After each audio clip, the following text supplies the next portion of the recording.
Psychologists actually call it the Tetris effect. Have you heard of this? It happens when you play the game so intensely that you just start seeing falling blocks in real life. Oh, yeah, like in the grocery store aisles or, in the architecture of buildings. Exactly. Even when you close your eyes, you see them. Your brain gets wired to this specific pattern, and suddenly the physical world just seems to reshape itself to fit that pattern. Right. And we usually just write that off as a quirk of cognitive science, Yeah. like a classic example of confirmation bias. Yeah, but what if we pushed that idea to its absolute radical extreme? Like, what if you aren't just seeing the blocks? What if the universe is actively rearranging reality to match the shape of your internal mind? Man, that shifts the conversation from just a fun psychological phenomenon to a really profound statement about the whole architecture of reality itself. I mean, if the world operates as a literal physical mirror of our internal state, it demands a massive reevaluation of how we interact with, well, every single variable in our lives. Right. We stop being passive observers and become active programmers. So, welcome to today's deep dive where we're going to explore the mechanics of that exact idea. We're cutting through all the noise to bring you the most thought-provoking insights from a highly singular source today. Yeah, we are looking at an English translation of a philosophical essay. It was written in September 2014 by an author named Xue Feng, and the translation was edited by Qinyu. And it carries this incredibly striking title, Everything Changes According to the Human Heart. It is a bold, uncompromising title. I mean, it lays down a massive premise right out of the gate. It really does. And our mission today is to unpack this fascinating intersection of human perception, internal intention, and the nature of the universe. We want to see how balancing these esoteric spiritual concepts with, highly practical human psychology might actually give us a new framework for reality. Absolutely. So as you listen today, keep that opening thought about the Tetris effect in the back of your mind. Is the universe simply reflecting your own structural programming back at you? Right. And to even test that mirror, we have to look at how Shuofeng defines the baseline physics of his universe. He introduces his concept that he calls the justice of the Tao. The Tao, right. Yeah, the Tao essentially represents the fundamental underlying path, or like the operating system of the universe.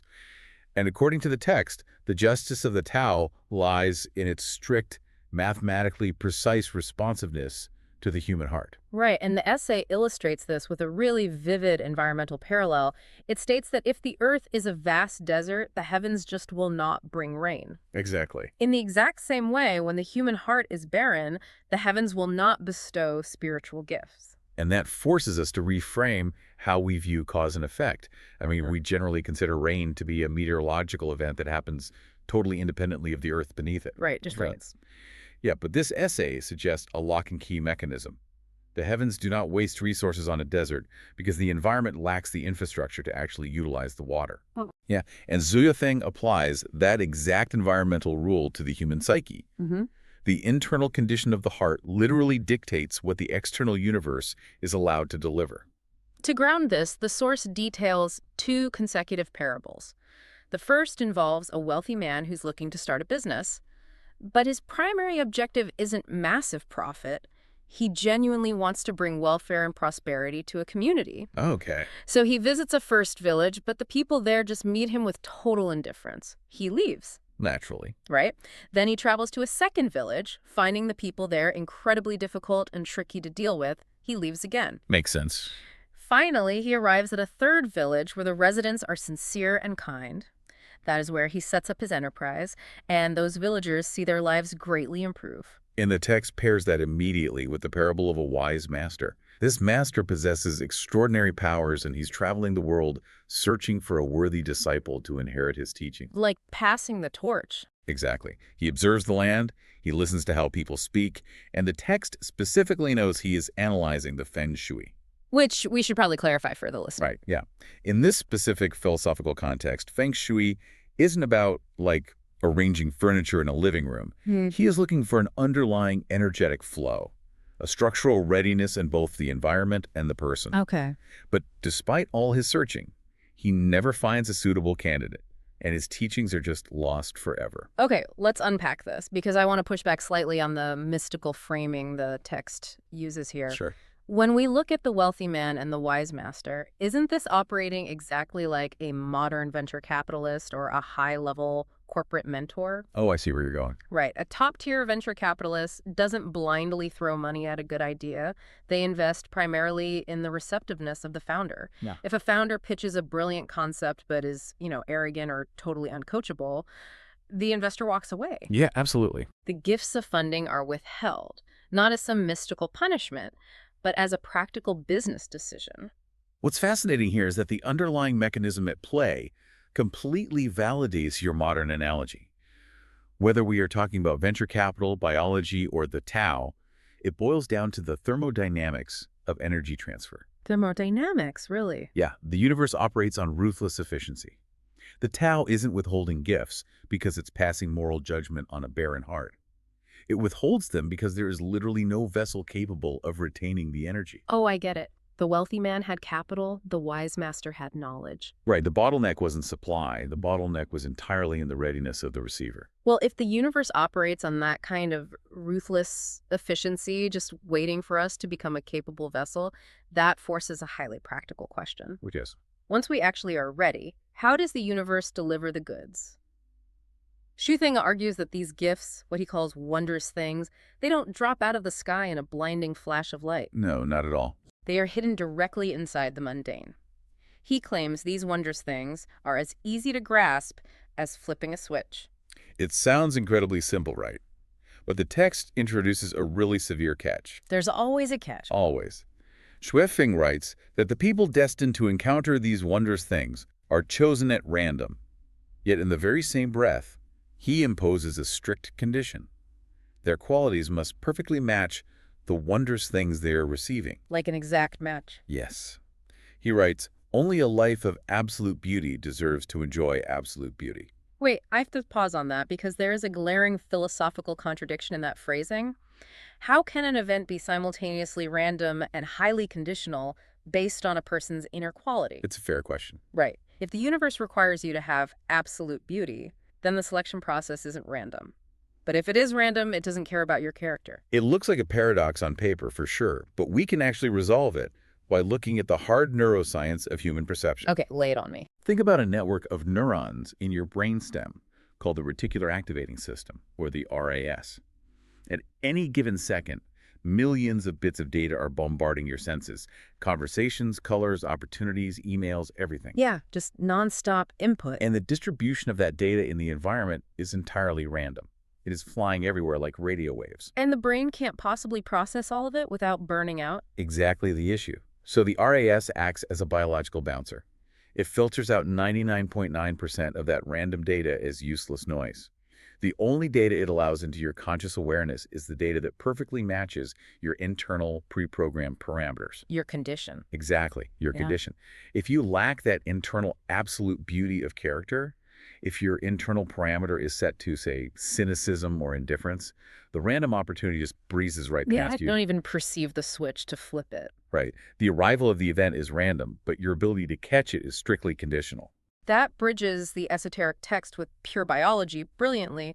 The opportunity is randomly available to everyone walking into the room, but conditional on their biological ability to decode it. Exactly. But, living in that state of perpetual readiness, with your internal parameters perfectly tuned, it sounds beautiful in a theoretical vacuum. Yeah, keyword there is theoretical. Right, because as soon as you take a pristine celestial operating system and plug it into the messy friction of human society, sparks are going to fly. Oh, they do. The deep dive takes a very sharp turn here from abstract philosophy into the gritty reality of the author's actual life. Okay. Xue details his experience founding an organization called Lifechanyuan. Okay. And he admits a vulnerable truth about this collision. When he first began, his mind was brimming with all those countless wondrous things. But hard reality set in fast. The essay describes how the organization repeatedly suffered harm, setbacks, and attacks. And as he faced this immense societal friction, he realized the wondrous things in his mind were literally beginning to disappear. Yeah, he describes feeling an encroaching emptiness. He's dealing with people who disregarded his guidance, questioned his motives, and frankly, insulted him. He hit a total wall of fatigue. He was questioning why he should share the mysteries of the universe at all, even contemplating destroying the work he had already done. To understand the depth of that fatigue, we have to look impartially at the accusations detractors were actually leveling against him and Lifechanyuan. Right. The text outlines claims that his organization ultimately wanted to replace the government and cause trouble for established political and religious organizations. The source also details severe personal accusations. It notes that detractors claimed his ultimate goal was simply to deceive people for money and sex and to pursue raw power. Now, just to be entirely clear to you listening, we are simply reporting the claims exactly as they are described by the author in the source material. We aren't taking any stance on the validity of these controversies. Exactly, we're just conveying what's in the text. But Shufeng's reaction to these claims is immense frustration. He essentially writes them off as laughable, stating he is truly beyond words. Yeah. But there is one specific anecdote he includes, a conversation with a police officer in Yunnan that perfectly encapsulates the root of this conflict. Right, the Yunnan police officer. He sits down with Shufeng and speaks with surprising candor. He tells Shufeng that everything he has started seems ideal, and he personally sees no ambition or malice in him. But the officer points out a structural inevitability. If Lifechanyuan continues to develop and its numbers grow larger and larger, won't it naturally cause trouble for the government? The officer's concern isn't about theology at all. It's an assumption that scale inherently equals instability. Exactly. Here's where it gets really interesting, because the officer is making an argument based purely on a sociological immune response. It is the bureaucratic equivalent of the tall poppy syndrome. Oh, where the tallest flower in the field gets its head cut off simply for standing out. Exactly. Applied to a spiritual movement, it reveals that a bureaucracy has an inherent fear of any untraditional organization scaling up, completely regardless of its actual intent. The sheer size of the poppy is viewed as the threat. If we connect this to the bigger picture, human bureaucracies are essentially survival algorithms. They are designed to maintain homeostasis, predict variables, and prevent instability. Makes sense. To a law enforcement officer tasked with managing societal risk, a rapidly growing independent organization of free thinkers is a massive, unquantifiable variable. It is a flashing red light on the dashboard of social order. And on the other side of that table, you have Shuifeng operating on a celestial philosophy where the limitless expansion of these wondrous things is the highest possible good. Growth is the entire point. Which leaves us with two completely incompatible paradigms. Schumann realizes that bridging this gap is basically impossible. He has a remarkably blunt, almost visceral response to these bureaucratic concerns. Oh yeah, he does. He concludes that trying to explain his philosophy to detractors is futile. He actually writes that human thoughts trying to comprehend the realms of gods and celestial beings is exactly like a pig's thoughts trying to comprehend the human realm. That is a staggering level of conceptual exhaustion. He's arguing that the two realms do not even share the same foundational vocabulary. Right. When the operating systems are that fundamentally incompatible and communication breaks down completely, how does a spiritual leader actually lead? I mean, you can't fight a bureaucratic immune system with logic, and you can't hire a PR firm to explain celestial mechanics. Well, according to the text, Su Feng doesn't fight back at all. He leans radically into his core mirror philosophy. Okay, how so? He argues that if the human heart is restless and chaotic, the Tao will dutifully hand over a restless and chaotic world. He frames this with a striking, undeniable contrast. He says, if people want honey, they receive honey. If people want dog dung, they receive dog dung. Dog dung. He really doesn't hold back. And he applies that brutal mirror directly to the people attacking him. He does. The text details how detractors constantly approach members of Lifechanyuan, who are referred to in the essay as celestials, or sometimes crops. And these detractors warn the members, shouting that Shufeng is a fraudster and urging them to leave immediately. Yet Su Feng claims he feels no anger toward these detractors. Instead, he calmly observes them. He actually goes a step further and states he wants to incite them to try harder. So what does this all mean? Inviting your enemies to steal your followers sounds like organizational suicide. It does sound like that. But it perfectly mirrors a bizarre yet highly effective strategy used in radical startups. It's a self-weeding garden. Sometimes a founder will intentionally make the environment incredibly demanding or actively encourage their most skeptical, lowest conviction team members to quit. Oh, wow. Yeah, if a member's faith is so unstable that a detractor can easily talk them out of the mission, Feng considers them immature crops. He finds it exhausting to drag them forward. So the detractor is actually performing a massive service by removing the dead weight. This raises an important question about the true nature of human intervention, too.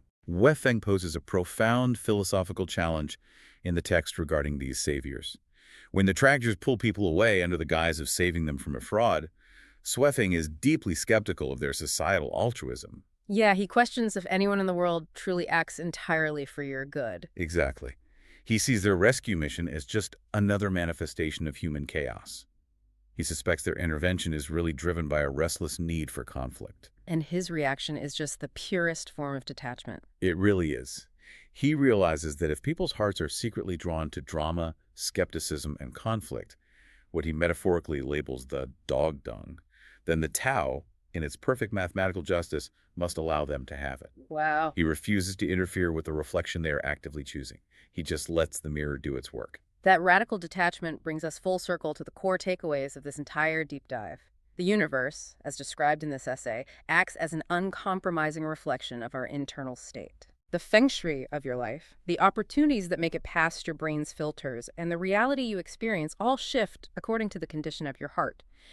But Feng's ultimate conclusion remains deeply optimistic. Right. Despite all the friction. Yes, he writes that by persistently pursuing truth, goodness, beauty, love, faith, and sincerity, the Tao will inevitably bestow corresponding good things. It is a philosophy that demands absolute internal accountability. You cannot control the detractors, you can't control the bureaucratic immune systems or the chaotic noise of society. You can only control the purity of your own broadcast signal, ensuring your internal parameters are set to catch the wondrous things. Which connects this directly back to you, the listener. Whether you view Feng's essay through a purely spiritual lens, or if you analyze it through the hard science of cognitive filters and organizational psychology, the practical application is exactly the same. Take a look at your life today. What is your internal heart reflecting? And based on that reflection, what kind of reality are you actively inviting past the bouncer of your mind? You know, there is one final, unexplored implication of this source material to leave you with.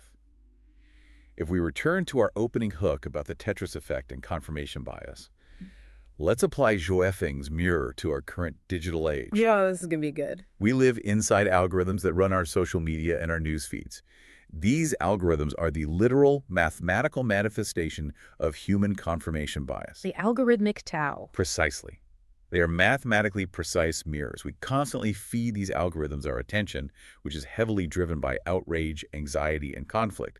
Every time we engage with an angry headline, we are proving to the algorithm that our internal state desires chaos. Yeah. So are we, as a global society, accidentally submitting a collective search query to the universe that actively demands a chaotic world? I mean, we are clicking on the dog dung, so the system is mathematically obligated to serve us more dog dung. And the staggering question is, what would happen tomorrow if we collectively decided to change our query? What if we only engaged with the wondrous things? If the mirror theory holds up, the reflection would have absolutely no choice but to change. So tomorrow morning, when you wake up and the world seems to be perfectly reflecting your mood, remember that you might just be the one holding the mirror. Thank you for joining us on this deep dive. Keep questioning, keep reflecting, and we'll catch you next time.